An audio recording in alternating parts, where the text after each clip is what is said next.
Hello friends, welcome back to my channel. কেমন আছো তোমরা? আশা করব অনেক ভালো আছো। আমরাও কিন্তু অনেক ভালো আছি। আজ রিম্পা চন্দনার রান্নাঘরে কিন্তু আবারও চলে এসেছি তোমাদের সঙ্গে। নতুন একটি দিন, নতুন একটি রেসিপি নিয়ে কিন্তু আবারও হাজির হয়েছি।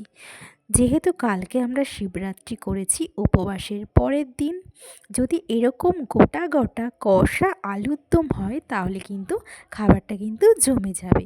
আর যেহেতু আজকে সোমবার ছিল, আমরা নিরামিষ খাই সোমবারের দিন, তো ভাবলাম চলো আজকে একটু ঝাল ঝাল কষা কষা আলুর দম করা যাক। তাহলে চলো বন্ধুরা, আজকের রেসিপিটা তোমাদের সঙ্গে শেয়ার করছি, গোটা গোটা আলুর দমের রেসিপি। বন্ধুরা, তোমরা কিন্তু ভিডিওটা একদম স্কিপ করো না, পুরোটা দেখার জন্য অনুরোধ রইল। আর যারা এখনও আমাদের চ্যানেলটাকে সাবস্ক্রাইব করনি তারা কিন্তু চ্যানেলটাকে সাবস্ক্রাইব করে অবশ্যই পাশে থেকো।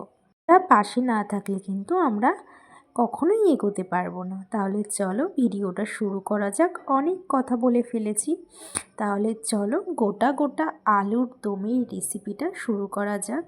তো আমরা এখানে কিন্তু ছোট ছোট আলু নিয়েছি, যে নতুন আলুগুলো হয় শীতের সময়, সেই নতুন আলু নিয়েছি। আলুটাকে ভালো করে পরিষ্কার করে আমি ধুয়ে নিয়েছি।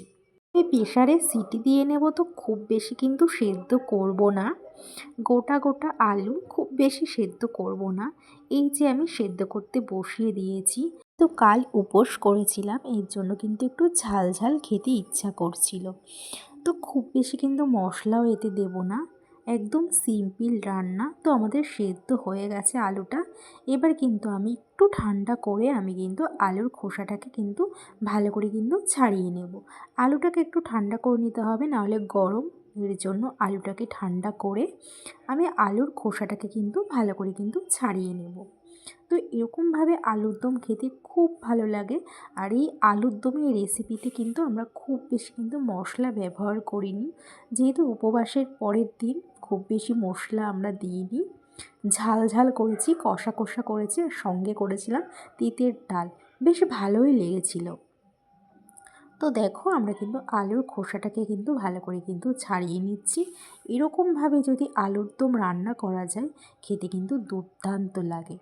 তো দেখো আমাদের আলুর খোসাগুলিকে কিন্তু এক এক করে ছাড়িয়ে নেওয়া হয়ে গেছে। এই যে আমি আলুগুলিকে খোসা ছাড়িয়ে নিয়েছি, দেখতে কিন্তু বেশ ভালোই লাগছে।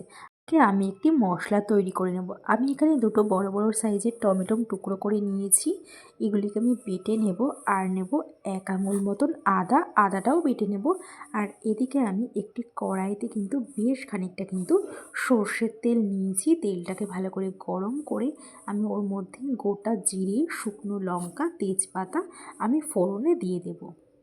ফোড়নটা কিন্তু একটু ভালো করে নাড়াচাড়া করে নিতে হবে। এবার আমি বেটে রাখা টমেটোটা দিয়ে দেব। যেই দুটো টমেটো কেটেছিলাম ওটাই কিন্তু আমি বেটে নিয়েছিলাম। তেলের সঙ্গে খুব ভালো করে কিন্তু কষিয়ে নিতে হবে। তো টমেটোর কাঁচা গন্ধ চলে গেলে আমি এখানে 1 বাটি কড়াইশুঁটি ছুলে নিয়েছিলাম, সেটাই কিন্তু আমি দিয়ে দেব। খুব ভালো করে কিন্তু কষিয়ে নিতে হবে।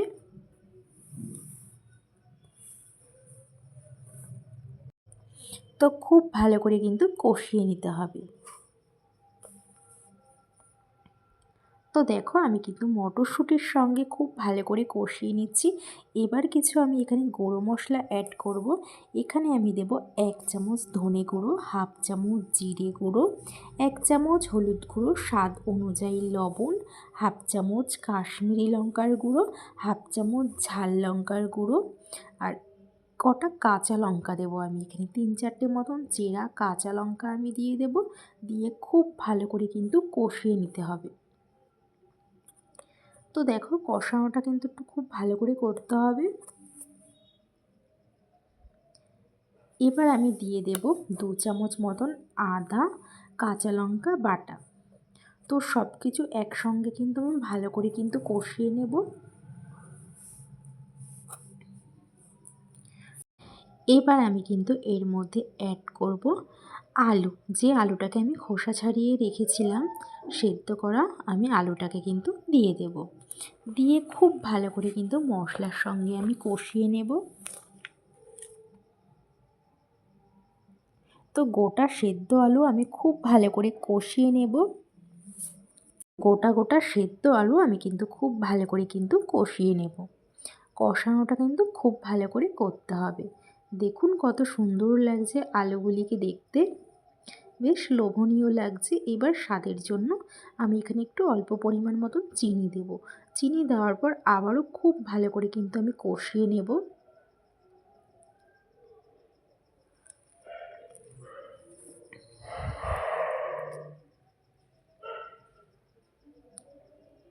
তো দেখো খুব ভালো করে কিন্তু আমি আলুটাকে কষিয়ে নিচ্ছি।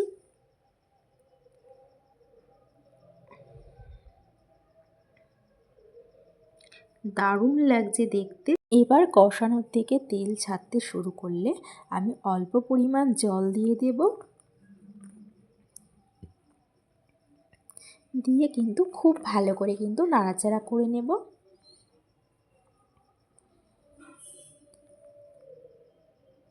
তো এখানে মিনিট 5 মতন আমি ফুটিয়ে নেব।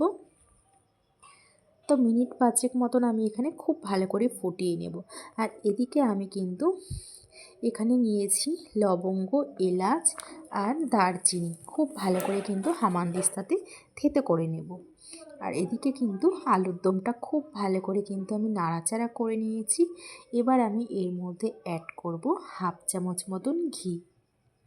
তো আমি এর মধ্যে হাফ চামচ মতন ঘি দিয়ে দেবো। নিরামিষ রান্নায় যদি একটু ঘি দেওয়া হয় তাহলে কিন্তু তার স্বাদটা কিন্তু খুব ভালো হয়, খেতে কিন্তু দুর্দান্ত লাগে। তো আমি এখানে হাফ চামচ মতন ঘি দিয়ে দেবো। ঘি দিয়ে কিন্তু খুব ভালো করে কিন্তু আমি মিশিয়ে নেব।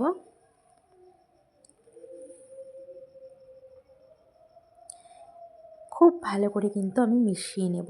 এবার আমি হামানদিস্তাতে গুঁড়ো করে রাখা লবঙ্গ, এলাচ, দারচিনি গুঁড়ো আমি দিয়ে কিন্তু খুব ভালো করে কিন্তু মিশিয়ে নেব। এবার নামানোর আগে আমি একটু ধনেপাতা কুচি উপর থেকে ছড়িয়ে দেব। খুব সুন্দর হয়েছে দেখতে, দেখুন। এবার খুব ভালো করে একটু নাড়াচাড়া করে নেব। তো তৈরি হয়ে গেছে কিন্তু নিরামিষ আলুর দমের রেসিপি, গোটা গোটা নিরামিষ আলুর দমের রেসিপি। এবার কিন্তু আমি একটি পাত্রে কিন্তু নামিয়ে ফেলছি গোটা গোটা কষা কষা নিরামিষ আলুর দমের রেসিপি তৈরি হয়ে গেছে। এখানে আমি একটি বাটিতে নামিয়ে ফেলছি। দেখুন বড় এক বাটি হয়েছে, আর দেখতে কতটা লোভনীয় হয়েছে দেখলেই বুঝতে পারবে। দিবসের পরের দিন এরকম যদি নিরামিষ আলুর দম হয় তাহলে আর কি চাই বন্ধুরা। দেখতে যেমন লোভনীয় হয়েছে, খেতেও কিন্তু দুর্দান্ত হয়েছে। অল্প মশলা দিয়েই কিন্তু করেছি এরকম গোটা গোটা কষা কষা নিরামিষ আলুর দম। তো বন্ধুরা, আজকে এই রেসিপিটা যদি তোমাদের ভালো লেগে থাকে তাহলে কিন্তু অবশ্যই একটি কমেন্ট করে জানিও। তোমরাও কিন্তু বাড়িতে একবার এইভাবে ট্রাই করে দেখতে পারো, দুর্দান্ত লাগে খেতে। তো বন্ধুরা, আজ এই পর্যন্তই। আবার দেখা হবে নেক্সট ভিডিওতে। ততক্ষণ তোমরা সুস্থ থেকো, ভালো থেকো।